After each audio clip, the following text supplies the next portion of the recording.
ભાઈ ટૂંક જ સમયમાં દેશના ગૃહમંત્રી અમિત શાહ સંસદ ભવનની અંદર એન્ટ્રી કરવા જઈ રહ્યા છે. ત્યારે જગદીશ પંચાલ એવું કહે છે કે ભાઈ રાહુલ ગાંધી ડરીને ભાગી તો નહીં જાય ને, પણ મારે એટલું કહેવું છે કે આ રાહુલ ગાંધી છે, રાહુલ મોદી નથી. પણ જે રીતે સંસદ ભવનની અંદર અમિત શાહ એન્ટ્રી કરશે ને, ત્યારે એન્ટ્રી કરતાની સાથે જ આવા હાલ થશે. મને તો એવું લાગે છે. આ વિડીયો જુઓ તમે.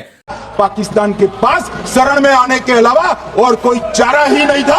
आपने शरण दिया क्यों? वो आते हैं आपके देश के अंदर, लोगों को मार डालते हैं और आप उनको शरण दे रहे हैं. क्यों दिया शरण? मैं पूछना चाहती हूँ, ये किसकी जिम्मेदारी थी? भाई जिम्मेदारी हमारी ही है, हम सरकार में हैं, हमारी ही जिम्मेदारी. मगर मैं पूछता हूँ, जब आप सरकार में थे तब क्या क्या हुआ था, इसकी जिम्मेदारी किसकी थी? अरे अपनी जिम्मेदारी खुद लीजिए.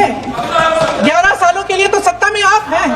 2008 के मुंबई के हमलों का जिक्र किया कि मनमोहन सिंह जी की सरकार ने कुछ नहीं किया. ये तो जानकारी होगी ना कि उसी समय जब वो आतंकवादी हमला चल रहा था, तभी उन आतंकवादियों को मार डाला था. एक बचा था और उसको भी फांसी दे दी थी 2012 में. महाराष्ट्र के मुख्यमंत्री ने इस्तीफा दिया, देश के गृह मंत्री ने जिम्मेदारी लेकर इस्तीफा दिया. एक जवाबदेही थी इस देश की जनता के प्रति, इस देश की धरती के प्रति. गृह मंत्री महोदय श्री अमित शाह जी के नाक के नीचे पूरा मणिपुर जल गया, दिल्ली में दंगे हुए, पहलगाम में हमला हुआ और आज भी वे उसी पद पर बैठे हैं. क्यों?